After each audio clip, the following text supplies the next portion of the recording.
Alrighty, y'all. Let's go ahead and review the main ideas that you should have touched on. What do we know about old imperialism? Well, first we start out with the new world in old imperialism were the colonies. So old imperialism is the colonization of the new world. What about new imperialism? That's the colonization of the old world. Exactly right. So when we talk about period 2, old imperialism, Columbian exchange, we're talking about the Americas being colonized by the Europeans.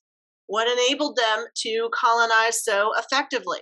They had gunpowder technology, which gave them a military advantage. They also had a biological advantage in terms of immunity. The Native Americans lacked immunity to what? Smallpox and other old world diseases. So a combination of gunpowder technology and immunity to old world diseases enabled the Europeans to colonize the new world. Now, what was their biggest motivation for colonization? Money, wealth. Remember the 3 G's? We have gold, glory, and God. But the most important one, the driving force, was the gold. And gold just stands in for wealth, right? So the first wealth that the Europeans were trying to get was what? The spice trade, right? Portugal succeeded in doing that. How did Portugal get to the spice trade? They went around Africa with what explorer? Vasco da, with an A, Gama. So Portugal goes around the tip of Africa, gets to the spice trade. Spain is in competition with Portugal. Do they want a taste of those sweet, sweet spices? Yes, but can they go around Africa? No. Can they go through the Ottoman Empire? No. So what do they do instead? They go west. Ferdinand and Isabella of Spain sponsor Christopher Columbus to go west, and he lands in the Caribbean on accident, thinking it was Asia. But did they find any spices there? No. So no spices for wealth. That's in Asia. However, they did find alternative means of making money in the New World. What's bullion? Gold and silver. Okay, did the Europeans take a lot of gold and silver from the New World? Yes, they did. Okay, raw materials in general. Raw materials can include cash crops. Remember, cash crops are what you grow for money. Sugar, tobacco, cotton. Do you eat cotton or tobacco to live? No. What about potatoes and corn? Yes. Potatoes and corn aren't cash crops. They're what crops? Staple crops. Exactly right. Okay, so cash crops, bullion. Now the Europeans were making all of that money from these raw materials, from gold and silver and tobacco and cotton, right? They're making all that profit, but were they doing all the work? No, they were doing very little of the work because of mercantilism, right? The purpose of the colonies is to make who rich? The mother country. So it's not Europeans that are growing cash crops or Europeans that are mining gold and silver.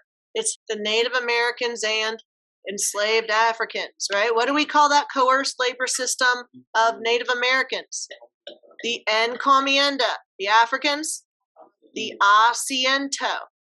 Okay, so economic exploitation of the New World was made possible through the coerced labor of the encomienda and the asiento. They're doing all the work. The Native Americans and the Africans are doing all the work, but who's getting all the profit?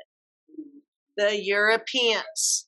Thus starting the triangular trade. The triangular trade has 3 legs. We start in Europe and then go where with the first leg? Africa. What do the Europeans bring to Africa? Guns and alcohol, which are what kind of goods? Manufactured goods. What do they exchange those manufactured goods for? Okay, for people who've been kidnapped and enslaved. Then we get to the second leg, from Africa to the Americas. And what do we call that leg? The Middle Passage, the transatlantic slave trade, the African diaspora, highly deadly, highly inhumane. But the exchange of people, goods, ideas, crops from the old world and the new world as a whole is known as the Columbian exchange. And the group that benefited the most from old imperialism were the Europeans under mercantilism. So that's all the gold part, the wealth, the economic incentives for why they did what they did to the New World. But that wasn't the only justification that they had. It wasn't just, oh, look at all this money we could make. They also had to justify the coerced labor systems that they implemented. And that's where we get to the other G, God. Are they going to use religion to justify what they do to the Native Americans? Yes, because what religion dominated Spain and Portugal? Catholicism. Were the Native Americans Catholic? Were the kidnapped Africans Catholic? No. So do they use converting the peoples of Africa and the Americas to Catholicism as a justification for their economic exploitation? Yes. They're saying, yeah, we took their language, we took their religion, we took their culture, we enslaved them and forced them to work in plantations. However, when they die from the genocide of their people, at least they'll go where? Heaven. So they're using religion as a justification for imperialism, right? We're saving the pagans of the New World from polytheism. We're saving enslaved Africans from animism or the practices of Islam, right? Very weak justification, but do they make it anyway? Yes. Are they making it sound like they're benefiting the people they conquer? Yes. They're using this as a justification. And then finally, the last G, glory.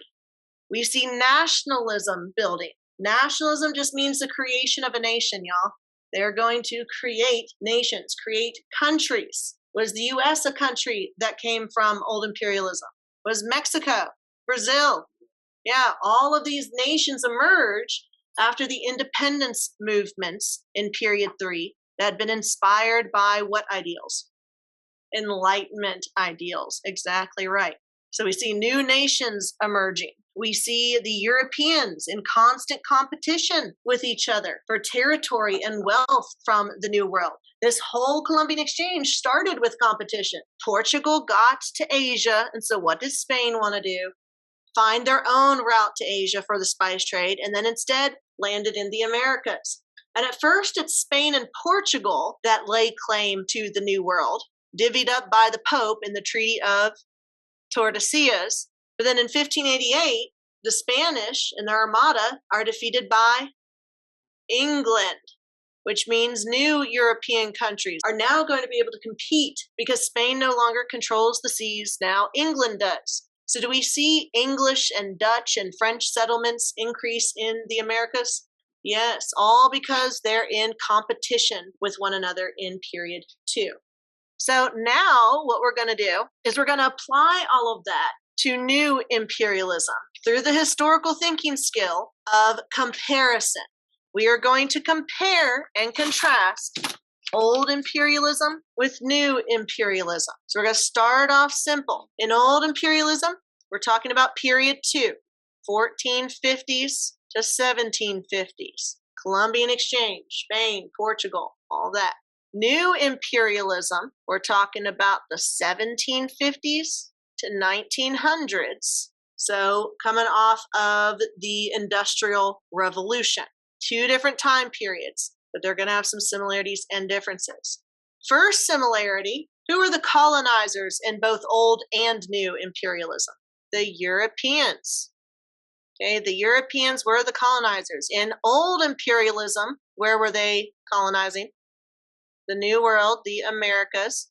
And in new imperialism, they were colonizing the Old World, specifically Africa and Asia. Y'all may have heard of the term the scramble for Africa. That was all the European countries competing with one another to try and take as much land and resources from Africa as possible, because they, like in old imperialism, have a desire for raw materials. So while it is Europeans that are doing the colonizing, it's not the same Europeans each time. Under old imperialism, who dominated colonialization in the New World? Spain and Portugal dominated. Does anyone happen to know who dominated new imperialism? Yep, Britain. Why? Industrial Revolution. Britain dominated because of the Industrial Revolution. They had a head start on the Industrial Revolution before everyone else, So it makes sense that they would have a head start on new imperialism, because to keep those textile factories going, to keep manufacturing those goods, they needed a lot of raw materials. Now, in old imperialism, the raw materials included bullion and cash crops like what? Tobacco, cotton, and sugar. Same thing's going to happen in new imperialism. They also have a desire for raw materials, but they're not going to desire tobacco and sugar as much. They need raw materials to help them in their clothing factories. So what raw material are they going to be growing for new imperialism? Cotton. And where, pray tell, are the British going to be growing that cotton? India. What else are they going to be growing in India? Opium. Wait, why didn't the British just grow cotton in their colonies in the Americas? Yeah, period 3. There are no British colonies of Virginia and Massachusetts and so on and so forth, because now those colonies have become the United States, their own country, right? And is the United States going to start colonizing? Yes, they are. So in period 3, the colonies become the colonizers. The British can't colonize the Americas anymore. They're independent. They're nations. So instead, they turn to Africa and Asia. In Asia, there's going to be an isolationist country that in period 2 tried to cut off all contact with the old world. But then in period 3, tried to rapidly industrialize and colonize others in Asia. Who was that? Japan. So again, the colonies become the colonizers. Is that a change over time? Absolutely. Now, another way that they're able to colonize in these territories is through technology. Period 2's technology is going to be pre-industrial. And in period 3, they're utilizing industrial tech. What technology in period 2 gave the Europeans a military advantage over the natives? Gunpowder tech. What else? Yep, metal. That's pre-industrial revolution. The Industrial Revolution is going to provide military advantages to the Europeans once again through the form of Maxim guns. Does anyone know what those are? Machine guns, exactly right. Steamboats and steel. So they both use technology to gain a military advantage over their colonies. There's just a difference in what type of technology. But remember, the main goal for imperialism was wealth. It was economic exploitation of the colonies, making the colonies benefit the mother country. And that means that we are going to see competition between Europeans that increases colonialization and imperialism. Because in order for them to win, to be the best, most powerful European country, that means they need to take as much land and wealth as possible. And who are they taking it from? The colonies. Good. So as a result, we are also going to see a similarity of racism being used in both of these types of imperialism. What are some examples of racism in old imperialism? And ended up enslaving them to benefit the Europeans. What was the enslavement of the Native Americans called? What about the enslavement of the Africans? Asiento. Did the Europeans view themselves as superior to them? Yes. Did they view themselves as bringing civilization to the Native Americans? Yeah, they completely erased Native American culture, polytheism, paganism, their language, their traditions, and replaced it with whose traditions and language and culture? With theirs. Did they see a problem with that? No, because what did they use to justify this? Religion. They're bringing Christianity, therefore it can't all be a bad thing. Similar thing's going to happen in new imperialism, although they're not going to use religion as much. Instead, they're going to try to use science. So they're going to use social Darwinism and justify imperialism through the white man's burden. So social Darwinism. How many of you have heard of Charles Darwin? Okay, so Charles Darwin came up with the theory of evolution, looking at species and certain traits within species. So there could be a species or a group within that species that has a particular trait that is beneficial in adapting them to their environment. So let's say that before the Industrial Revolution, skies are clear, no pollution, there's green everywhere, and there's a species of moth that the barn owls really like to eat. Now, the light tan moths blend in with the surrounding trees. So do they get eaten as much by the barn owls? No. What about the darker complected moths? Do they get spotted more easily by the barn owls? Yes, the owls can see the darker complected moths stand out against the trees and the green and the grass and so on and so forth. So according to Charles Darwin, the trait of being tan color is going to be passed down over a very long time or a very short time? Long time. Does this evolution happen rapidly? No, it happens over an extremely long period of time. But are those traits inherently good, or do they depend on the environment? Depend on the environment. Pre-industrial revolution, no pollution. It's good to blend in with the trees and the leaves. But then post-industrial revolution, do we see a lot of soot in the air? Yeah. Does everything get kind of gray and dark?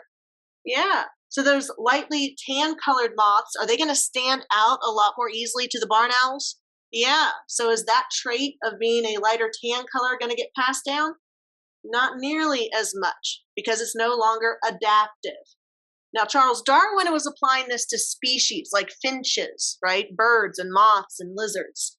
Was he applying it to humans? Not directly. Was he applying it to society? No. But there is going to be a European man named Herbert Spencer who bastardizes the scientific theory of evolution and tries to apply it to society and tries to apply it to race. Herbert Spencer is the guy who came up with the phrase survival of the fittest, that the fittest survive and get to pass their genes down to their progeny, and the unfit don't survive. Therefore, the species gets better because those unfit traits are no longer a part of the gene pool. Now, as a European, who is he going to designate as the quote-unquote fit?